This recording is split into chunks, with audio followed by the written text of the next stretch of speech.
तो आज हम लोग सॉल्व करेंगे बिजी का डे 9। जैसा कि डे 8 तक हम लोग कहाँ तक कंप्लीट कर चुके थे? Question number 4।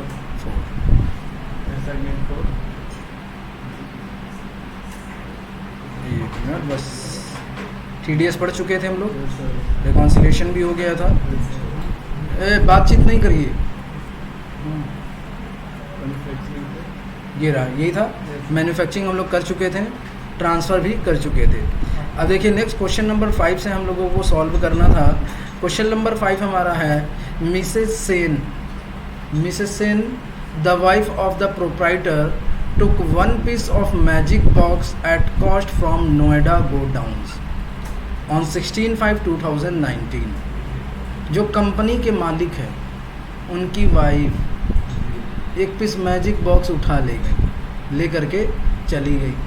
तो कंपनी की चाहे मालकिन हो और चाहे कुछ भी हो,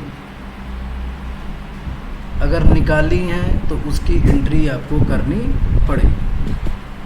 बिजनेसमैन अगर कोई भी चीज़ लगाता है तो कैपिटल के नाम से दिखाते हैं, और बिजनेसमैन कोई भी चीज़ निकालता है तो उसको ड्राइंग के नाम से दिखाते हैं। तो ये मोहतरमा ने क्या किया था, पर्सनल यूज़ के लिए निकाला है। तो पर्सनल यूज़ के लिए निकाला है तो इसकी एंट्री क्या होगी? Drawing account debit to cash निकाली हैं, to magic box. Magic box का कोई लेज़र बनता है? नहीं बनता। टू परचेज अकाउंट, एंट्री क्या होगी? Drawing account debit to purchase account, क्योंकि आपका परचेज कम हो गया होगा उससे। लेकिन बिजी की बात करेंगे तो बिजी में अगर कोई भी प्रोप्राइटर पर्सनल यूज़ के लिए निकालता है तो उसको 2 जगह पे एंट्री करनी पड़ेगी। अगर स्टॉक निकालता है तो एक तो आपको जनरल में एंट्री करनी पड़ेगी drawing account debit to purchase account, और दूसरा आपको स्टॉक जर्नल में भी एंट्री करनी पड़ेगी कि एक हमारा मैजिक बॉक्स हमारे यहाँ से चला गया, उसका क्रियाक्रम करना है। क्रियाक्रम करने के बाद क्या कराया जाता है? कौन सा भोज कराते हैं? क्या नाम बोलते हैं? ब्रह्म भोज ना। तो वही चीज़ है, इसमें पहले क्रियाक्रम ड्राइंग में होगा और फिर उसके बाद क्या करना पड़ेगा? ब्रह्मभोज स्टॉक जर्नल में करना पड़ेगा। तो जब भी बिजी में अगर आप क्वेश्चन सॉल्व करते हैं और उसमें अगर स्टॉक कोई निकालता है पर्सनल यूज़ के लिए तो उसमें 2 एंट्रियां करनी पड़ेगी। एक तो आप अकाउंट से उसका पैसा घटाएंगे और दूसरा स्टॉक में जा कर के ये बताएंगे कि हाँ ये वाला प्रोडक्ट इन्होंने ले करके गया है। तो चलिए एंट्री करते हैं। तो एंट्री करने के लिए सबसे पहले हम लोग कहाँ जाएंगे? ट्रांजैक्शन में। और ट्रांजैक्शन में पहले किस वाउचर में एंट्री होगी? जनरल में। किस में होगी? जनरल में। जनरल में जाएंगे, ऐड करेंगे, और ऐड करने के बाद जैसे विंडो खुलेगी सबसे पहला काम किस डेट में एंट्री करेंगे? 16/5 में करेंगे। और डेबिट क्या होगा? ड्राइंग कितने का एक पड़ रहा था? 9200 का ना। 9200 क्वेश्चन में नहीं दिया है, क्वेश्चन घूम रहे हो। याद नहीं है पिछला वाला क्वेश्चन कि जब मैन्युफैक्चरिंग किए थे तो कितने का एक पड़ा था? कितना? 9200। क्रेडिट करेंगे किसको? परचेज। ये आपका क्वेश्चन कहाँ कंप्लीट? अभी तो पहली एंट्री है, अब दूसरी एंट्री कहाँ होगी? ये तो हो गया कि हमारी स्टॉक कम हो गई, लेकिन कौन सा स्टॉक कम हुआ ये अभी पता नहीं चल रहा है, तो वो भी आपको बताना पड़ेगा। और उसके लिए किस वाउचर का यूज़ करना पड़ेगा? स्टॉक जर्नल का। किसका यूज़ करेंगे? Stock journal. जब स्टॉक जर्नल को आप लोग ओपन करेंगे तो ये विंडो खुलेगी। अब इस विंडो में खुल जाओ। सिम नहीं खुला क्या? अच्छा लो खुल जा। सिम खुल गया। मेन किस डेट में? 16/5। चलिए किस गोडाउन से उठा था ये? ठीक।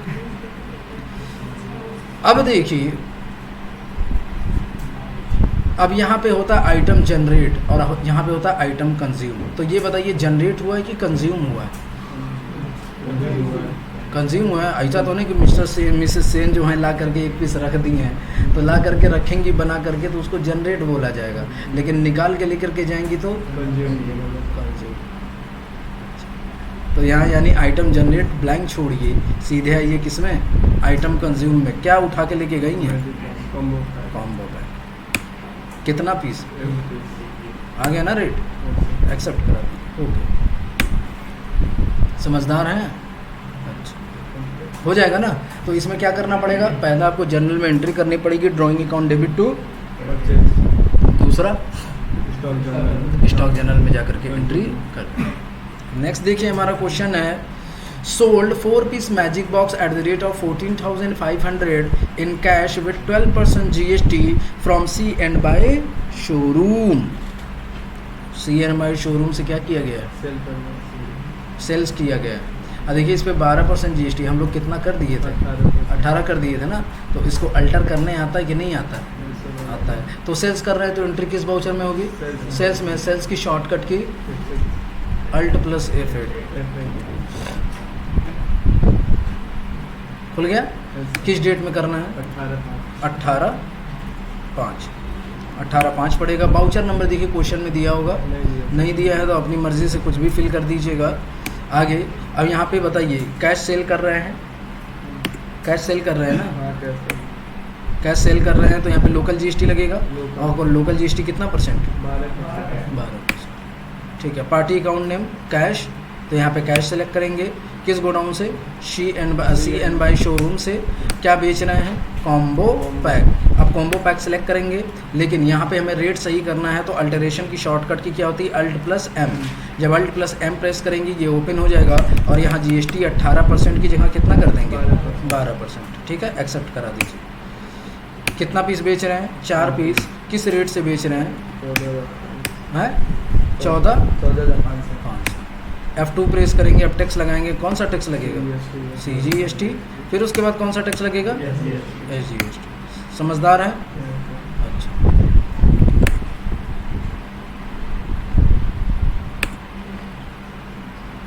ये आपका क्वेश्चन कंप्लीट। नेक्स्ट क्वेश्चन है charge interest on Das and sons on 31/5/2019। Interest rate should be day basis as shown below. Interest calculation Tally में पढ़े हैं। पढ़ाते समय आपको बताए थे कि टैली का सबसे टफ चैप्टर होता है और उसी टफ चैप्टर को बिजी में भी डाला गया। वो ये कहा जा रहा है कि दास एंड सन्स एक आपके होंगे, उनके ऊपर इंटरेस्ट चार्ज करना है। लेकिन याद रखिएगा बिजी में 2 तरीके से इंटरेस्ट चार्ज की जाती है।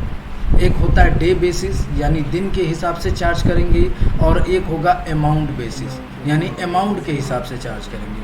ऐसे कह सकते हैं कि अगर आप 10,000 हमारा उधार होंगे तो हम 1,000 रुपये आपसे इंटरेस्ट लेंगे, या तो ये कह सकते हैं अगर 15 दिन हुआ तो हम आपसे 1,000 रुपया इंटरेस्ट लेंगे। तो 2 तरीके से बिजी में इंटरेस्ट चार्ज किया जाता है। एक होता है डे बेसिस और दूसरा होता है क्या?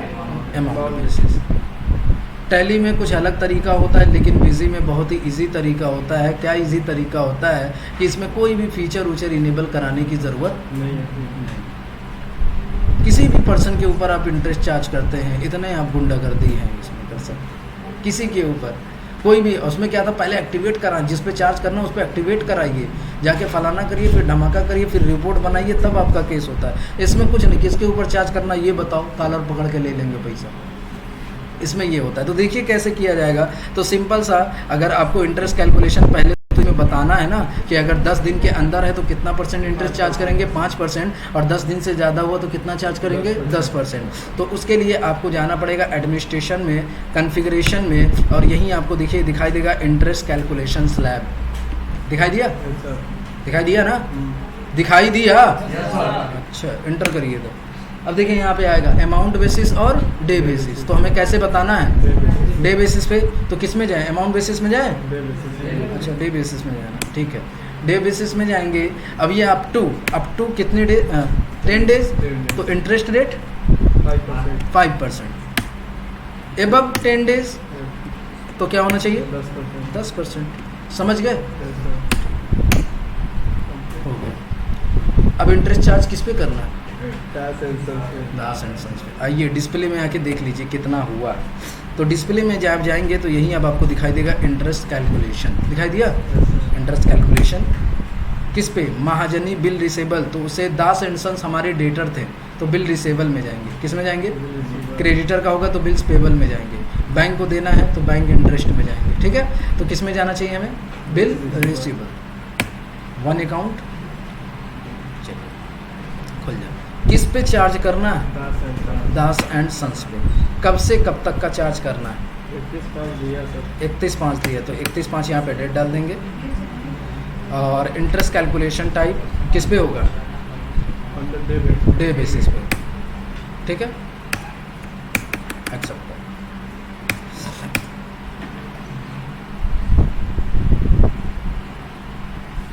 सर स्टार्टिंग डेट पहली रहेगा, फर्स्ट तारीख से। नहीं, 31 तारीख, फ्रॉम 31 तारीख से हम लोग ले लिए हैं। देखो यहाँ गलती की, स्टार्टिंग 31 दिया। इंटरेस्ट कैलकुलेटर, ये तो एंडिंग है, सही है। कब से कैलकुलेट करना है? 31/5 दिया sir. Last asset on 31/5। Calculation as on,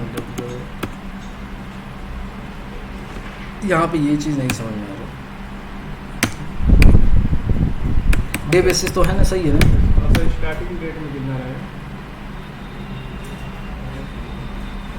अब यहाँ पे 1 अप्रैल से देखिए 1/5 तक का कोई इंटरेस्ट चार्ज नहीं किया गया है।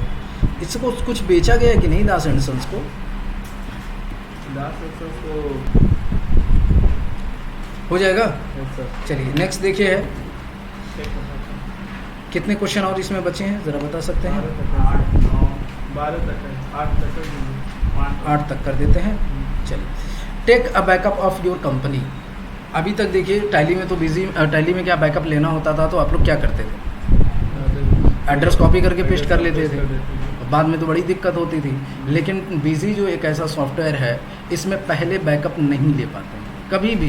कंपनी बनाने से पहले बैकअप नहीं ले पाएंगे। टैली में तो है कि कंपनी बनाने यानी पैदा होने से पहले ही उसका जन्म हम लोग बता देते हैं कि कहाँ पैदा होगा।